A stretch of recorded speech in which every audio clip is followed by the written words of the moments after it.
Captain Midnight, brought to you every day, Monday through Friday, by the makers of Ovaltine, the world-famous food drink. Now, if you're taking a food drink to get extra vitamins, naturally you want to get the food drink that contains all the essential vitamins. So you'll be interested in this. Ovaltine is the only popular food drink that is actually fortified with vitamin C. No other popular fortified food drink on the market contains this important vitamin. But when you ask for Ovaltine, you get vitamin C, as well as the other essential vitamins that may be deficient in ordinary food. And you can see how important it is to get vitamin C when you buy a food drink. As you know, vitamin C is absolutely essential to good health. It's necessary to maintain healthy gums, bones, and teeth. And it's one of the essential vitamins you can't store up in your system. You should get a new supply every day. Now, in some forms, vitamin C is very expensive. But when you ask for Ovaltine, you get vitamin C as a bonus, along with all its other essential vitamins, minerals, and important basic food elements.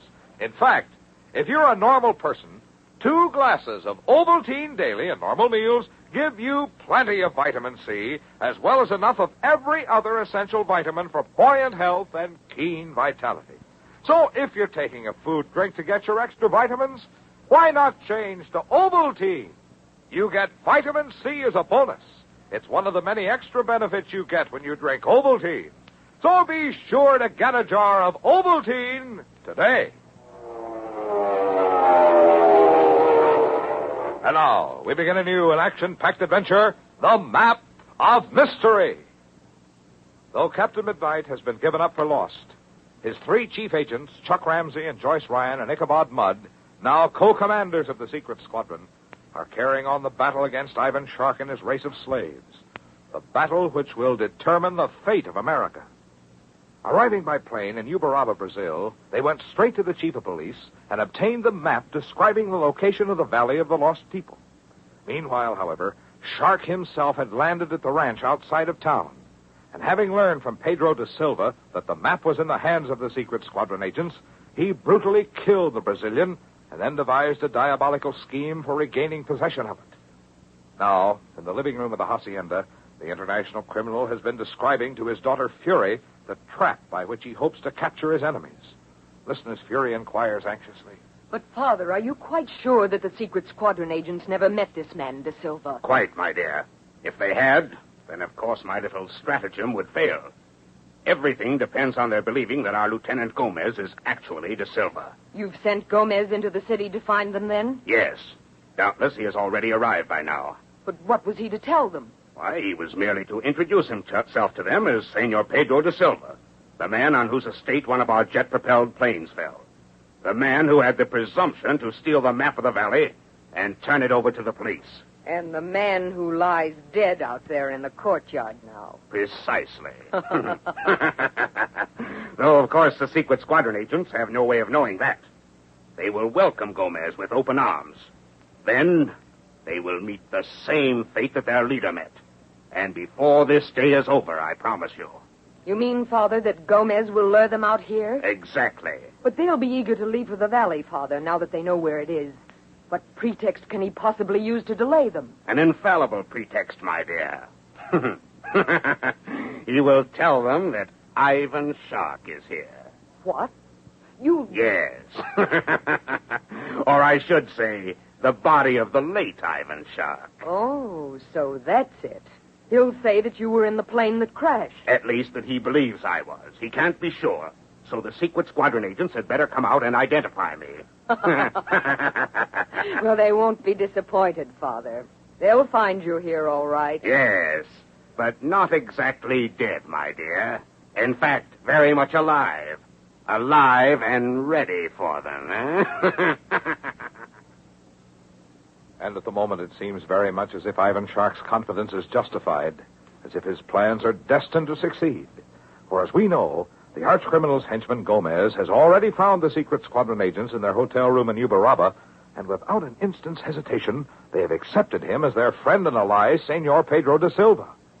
Now, at the imposter's suggestion, they are leaving the hotel to accompany him to the ranch where the arch-criminal eagerly awaits them.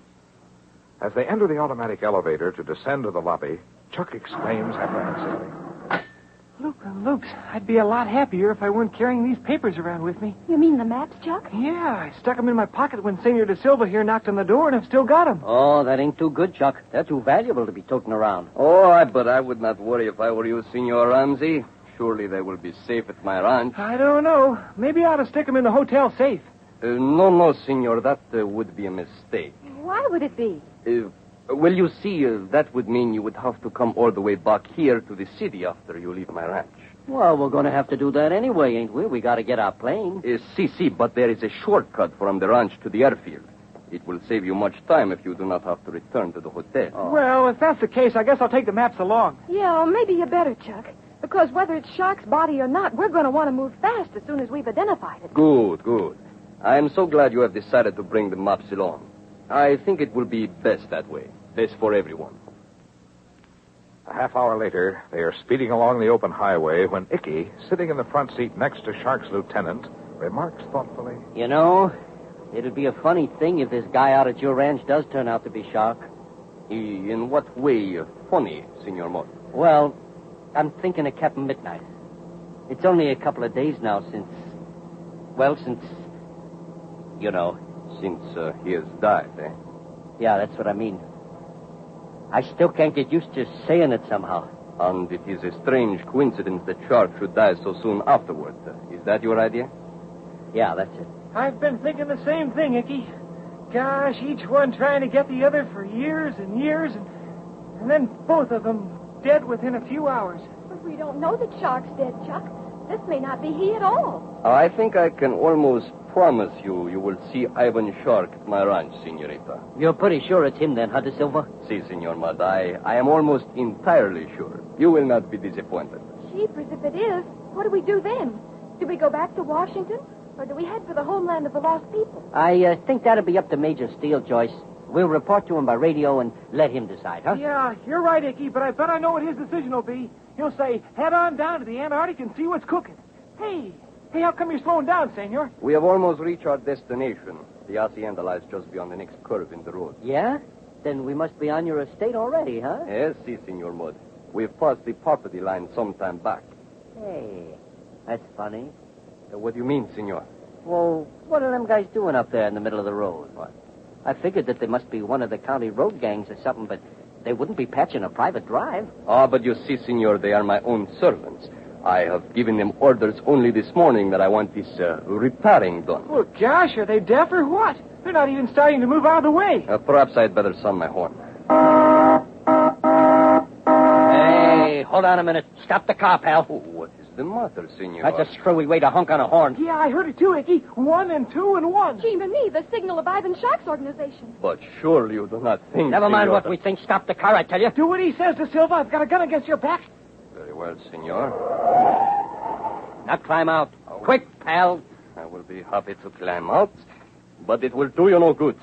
You are too late. What? Blazing beacons, he's right, Icky. Look at those guys now. Jeepers, those aren't picks and shovels they've got. They're Tommy guns. And they're throwing a bead on us. If you wish to fight it out with them, my friends, go right ahead. It will be a little uneven, however. Automatics against machine guns. They ain't going to open up on us as long as you're here, brother. You are mistaken, Senor. They have orders to kill you with the slightest sign of resistance. It does not matter to Ivan Shark if he loses one of his lieutenants. I am sure you know that. Then Shark is here at the ranch. Si, Senorita, si. Not his body, of course, but he himself. He is waiting in the hacienda to greet you. Holy suffering catfish, did we stick our necks out? You did exactly as the chief expected you to do. You were not De Silva at all, I'll bet. No, Senor, I am not. My name is Gomez.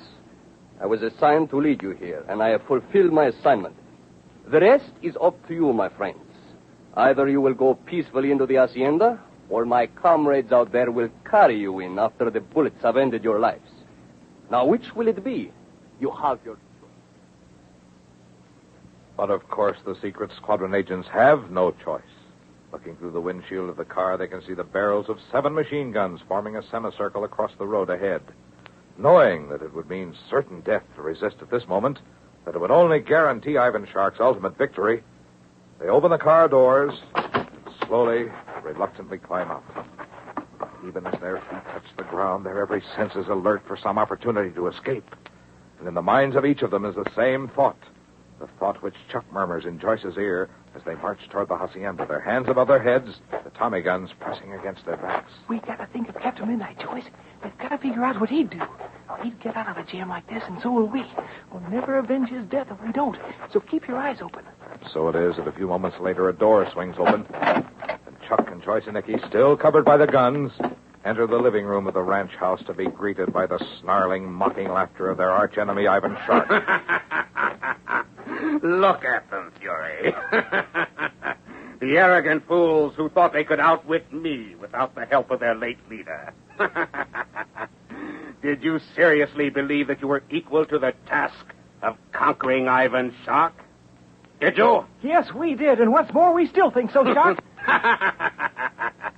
Indeed. And what will you use for brains, my friends? The only one of you who possessed any is dead. Without him, you are as helpless as newborn babes. Well, at least we all agree that he was a great man. That's more than I ever heard you admit when he was still alive, Shark. I am only too happy to admit it, now that he is dead, Mud. And if I was able to dispose of him, think of what a simple matter it will be to rid myself of you. It may not be as simple as you think, Shark. Listen to him, Fury. Here he stands, covered by enough machine guns to blast him to pieces. And he brags that it will be difficult to kill him. What will you do, Ramsey? Tear the guns out of the hands of my agents? Why, Captain Midnight himself could not save you now if he were alive. Of course, they might not be in this predicament, Father, if he were alive. True, my dear. I would not have dared to use such an obvious device to lure them out here. He would have seen through it, but not they. They walked into the trap without a moment's hesitation. And maybe we'll walk out of it the same way. Fish face. Yes? You will not have the chance, Mud. Within 5 minutes, you will have joined your leader in oblivion. Why 5 minutes, Father? Why not now? We have only one piece of business to transact first, my dear. Ramsey, Yeah? What do you want? I believe you know what I want. The maps and the charts that were stolen from my agent's plane. Hand them over to me immediately. You hear me, Ramsey? I am waiting. Give me the maps and the charts at once. After that, I will give you and your comrades permission. But Chuck Ramsey makes no move to hand the papers to Ivan Shark. Why not? We know that he's carrying them in the pocket of his uniform. Could he have some plan up his sleeve? Some idea by which he might save himself and his fellow agents from death? What could it be? Don't miss tomorrow's thrill-packed adventure, A Bargain for Betrayal. Now, if you're drinking a food drink regularly to get your extra vitamins, by all means, remember this. Of all popular food drinks, Ovaltine and only Ovaltine contains vitamin C. Yes, Ovaltine and only Ovaltine is fortified with vitamin C, along with all its other essential vitamins. Many other well-known packaged food drinks you may buy fail to supply one or even more of these essential vitamins or minerals in significant amounts. So be sure to ask for Ovaltine, the most delicious and complete way to get your extra vitamins, including vitamin C. Tune in tomorrow, same time, same station, to Captain Midnight. Until then, this is your Ovaltine announcer, Tom Moore, saying goodbye and happy landing.